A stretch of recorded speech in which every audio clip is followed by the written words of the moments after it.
President Trump will be traveling to northern Kentucky this week.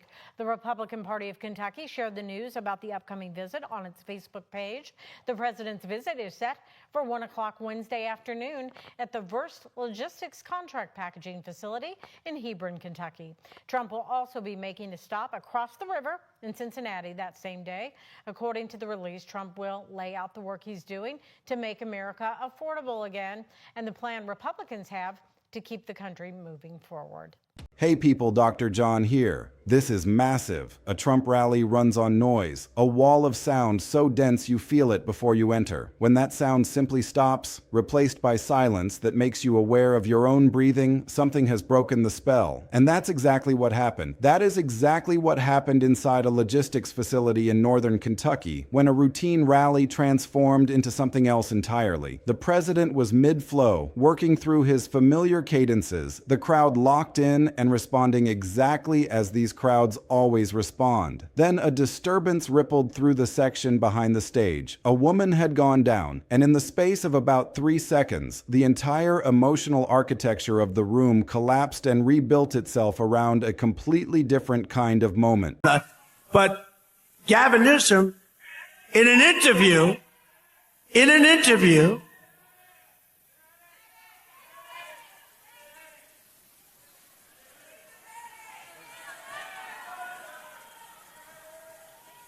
you have a doctor in the house, please? Doctor? What makes this particular incident worth examining closely is not just the medical emergency itself, though that was real and frightening for those involved. It is everything that happened around it. The sudden silence, the strange, almost cinematic quality of the president's response, the unexpected presence of a television doctor turned federal health official crouching on a warehouse floor, and then, most memorably, the joke that followed the relief, the pivot that took the room from tense silence to roaring laughter in less than half a minute. Well, thank you very much. We're talking about Gavin Newsom. Doesn't seem like a very good subject right now. It made that young lady not feel so good. Anyway, he admitted he has mental problems, that he's not a smart person. That sequence contains more information about how these events function than a dozen ordinary rallies ever could. Let me reconstruct the scene as it actually unfolded, because the specific details matter and they are not all captured in the short clips that circulated afterward. The setting was a logistics warehouse in Hebron, Kentucky, a town perched just across the Ohio border from Cincinnati, the kind of industrial community that has become reliable Trump country across multiple election cycles. The venue was not a convention center or a sports arena. It was a working warehouse, the sort of functional industrial space that the advance team has learned to transform into rally venues because they convey something authentic and unpolished that matches the brand. Verst Logistics was the name on the building. Outside, the kind of gray early spring sky that hangs over the Ohio Valley in March. Inside, several thousand people who had been waiting for hours. The standard rally crowd, red hats, American flags, the informal uniform of the movement. The event began in the late afternoon, and by all accounts, it was proceeding exactly according to the template that has been refined across hundreds of these gatherings.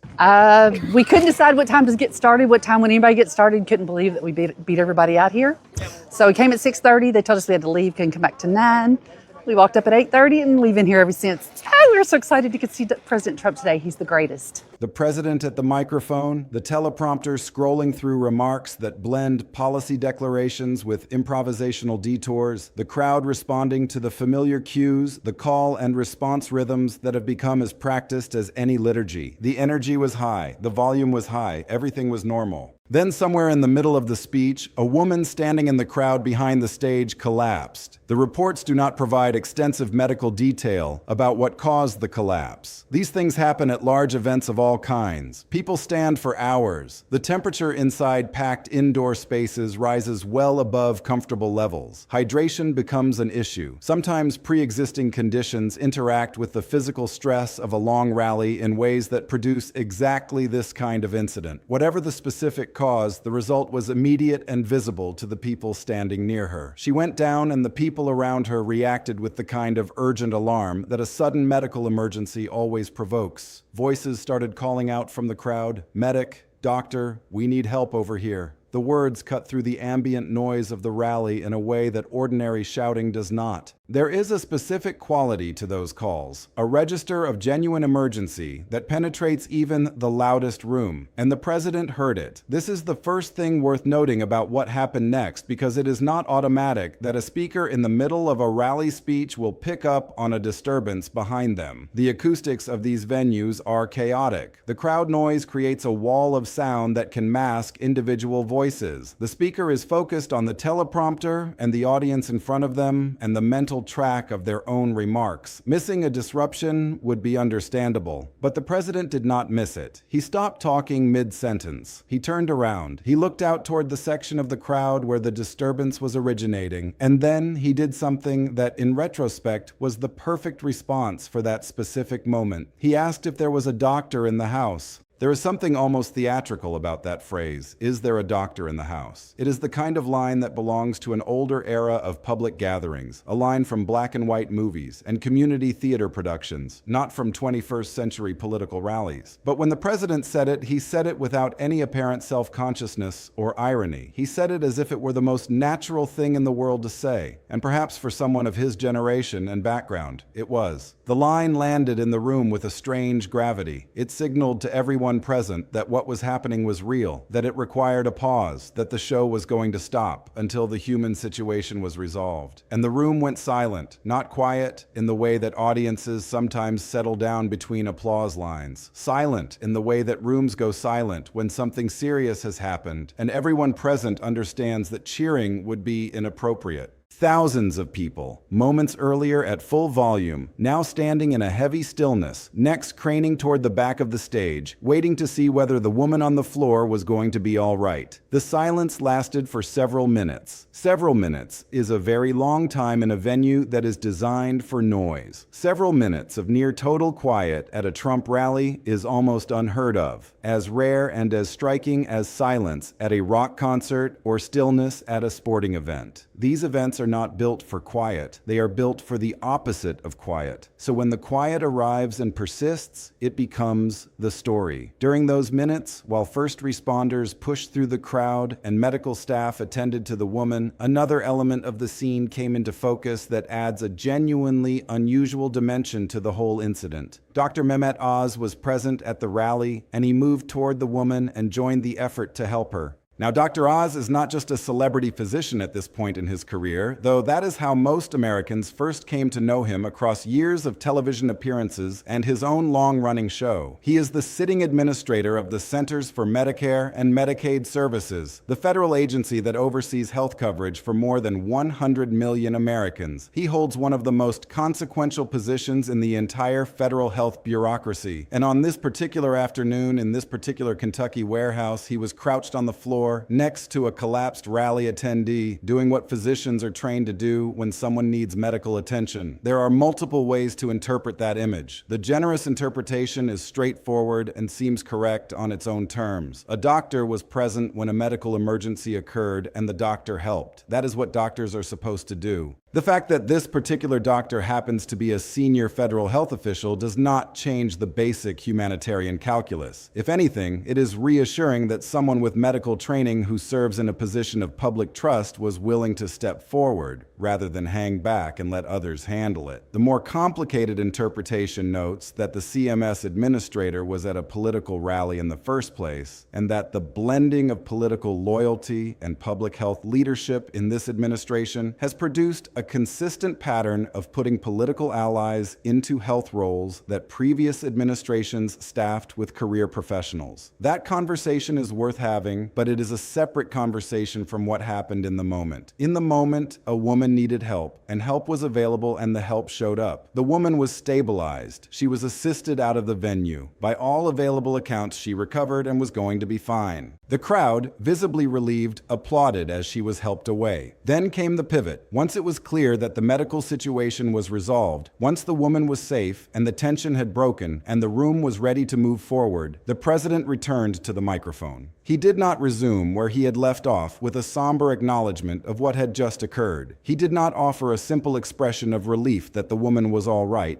and then transition back into the speech. He went for the laugh instead. He said, essentially, that he must have been talking about Gavin Newsom right before she collapsed. That just hearing the name of the California governor was apparently enough to make a person faint. And the room, which moments earlier had been suspended in that heavy, worried silence, erupted. The laughter was immediate and it was loud. The tension that had accumulated across those long, quiet minutes discharged all at once. The crowd, which had been holding its collective breath waiting to find out whether a fellow supporter was seriously injured, exhaled into a roar of appreciation. The energy that had drained out of the venue came rushing back. Within 30 seconds, the rally was back at full volume, back to the familiar rhythms, back to normal. The pivot had worked. Whether you find that pivot delightful or distasteful depends almost entirely on how you already feel about the man delivering it. For his supporters, the Newsom joke was classic Trump. It was the irreverence they love, the willingness to be a little edgy, to break the tension with dark humor, rather than with the kind of earnest solemnity that they associate with politicians they cannot stand. It demonstrated, from their perspective, exactly the quality that makes him different from every other figure in public life. He reads a room. He knows what it needs. He gives the crowd permission to laugh and move on, rather than sitting in an uncomfortable moment longer than necessary. In the mechanics of crowd management, the joke was a masterclass. He took a room full of anxious people and made them laugh, and got his event back on track inside of half a minute. For his critics, the joke lands very differently. From a critical distance, it looks like using a woman's medical emergency as a punchline about a political opponent. It looks like the empathy gap that they have been pointing to for years, the instinct to reach for the political jab in a moment that seemed to call for a simpler and more human response. A woman collapsed on a warehouse floor. First responders rushed to her side. A senior federal official crouched down to help. The room held its breath. And the first instinct when the crisis passed was to make a joke at Gavin Newsom's expense. For critics, that instinct reveals something about priorities that no amount of crowd laughter can obscure. Both of these readings are real. Both of them capture something true about the moment. And the fact that they are so completely incompatible with each other is itself the most revealing thing about the current political landscape. There is no shared standard for evaluating a moment like this because the two sides are not operating from the same premises about what public figures owe to the people who gather to support them. The gap between the supportive and critical interpretations is not a gap that analysis can bridge. It is a gap that defines the current era. Zooming out from the specifics of this one incident, it is worth noting that medical emergencies at large political events are not unusual. They happen at rallies for candidates of both parties.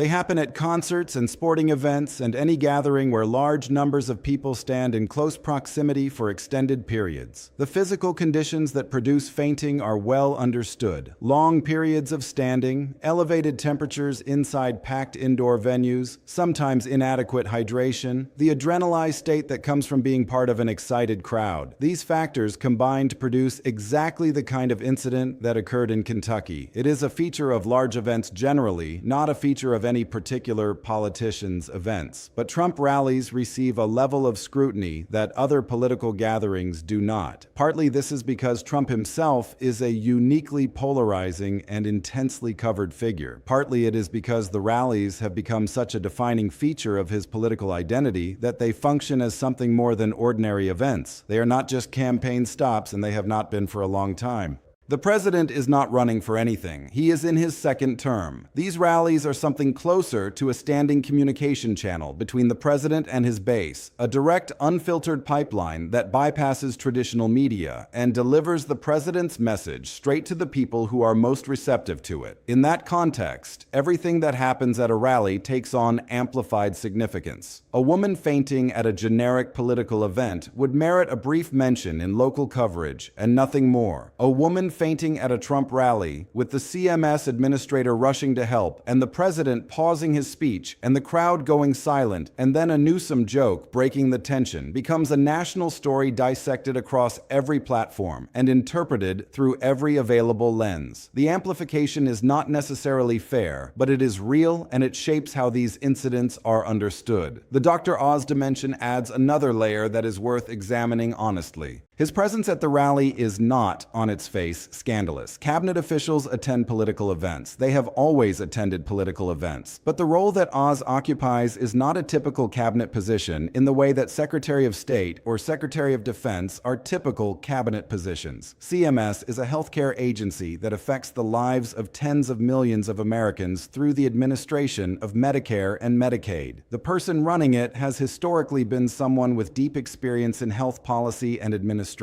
A figure who could command respect across partisan lines because their expertise was evident regardless of their political affiliation. Oz came to the position through a different path. His primary qualification was visibility rather than administrative experience. He was a television personality, a communicator, someone who had spent years building a brand around medical advice that was sometimes controversial and occasionally at odds with mainstream medical consensus. His appointment to run CMS was understood at the time as a political decision, a reward for loyalty, and a recognition of his ability to communicate effectively with the public, rather than a selection based on deep experience in the complex work of running a major federal health agency. When that same person shows up at a political rally and then ends up providing medical assistance to a collapsed supporter, the image is complicated. On one level, it is genuinely good that he was there and willing to help. On another level, it reinforces the sense that the line between political loyalty and public health leadership has been blurred in this administration in ways that create genuine questions about whether the agencies are being run primarily for the benefit of the public or primarily for the benefit of the political project. Those questions do not have simple answers, but they are questions worth asking. The broader significance of the Kentucky rally incident lies in what it reveals about the culture of these events and what that culture says about the political moment. These rallies are not just gatherings of supporters. They are immersive experiences, hours-long events where attendees are surrounded by people who share their worldview and their grievances and their hopes.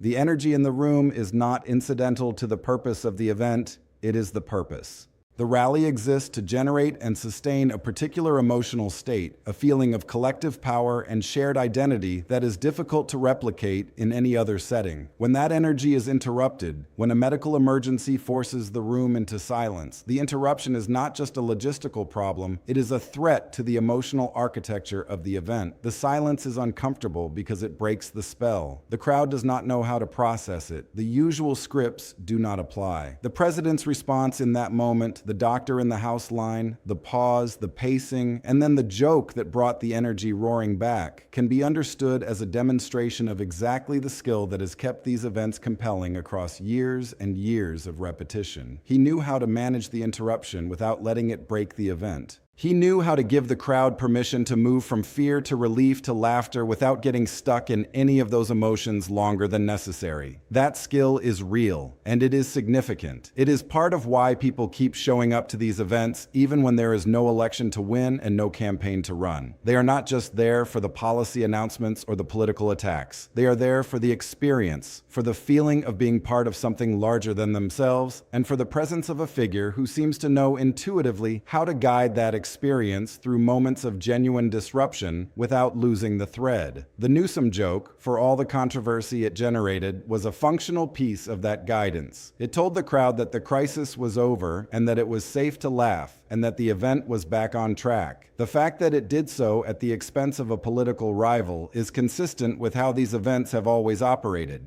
The rallies are not venues for bipartisan comedy. They are venues for drawing sharp contrasts and energizing the base. The joke was on brand because the brand is irreverent and combative and unwilling to be constrained by conventional expectations of solemnity. Whether that brand is healthy for the broader political culture is a separate question, and it is a question on which reasonable people can and do disagree. But within the specific context of that warehouse in Kentucky, within the specific dynamics of that crowd and that moment, the joke worked exactly as intended. The woman was safe. The crowd was relieved. The event continued. By the internal logic of the rally, the moment was handled. What lingers after the clips fade and the news cycle moves on is the question of what these events are ultimately for. The president is not campaigning. The rallies are not building toward an election. They are sustaining something, a connection, a movement, a sense of momentum that persists independently of any specific electoral goal. The people who attend are not being asked to vote for anyone. They are being asked to remain engaged, to stay loyal, to continue feeling like part of the project. The rallies are maintenance work for the political coalition, and the maintenance seems to be working because the crowds keep coming and the energy keeps holding. The woman who collapsed in Kentucky was part of that maintenance work simply by being there. She stood for hours in a crowded warehouse to be in the presence of a president she supports. She became, for a few tense minutes, the center of the story, and then she was helped away and the story moved on and the rally continued and the president made a joke and the crowd laughed.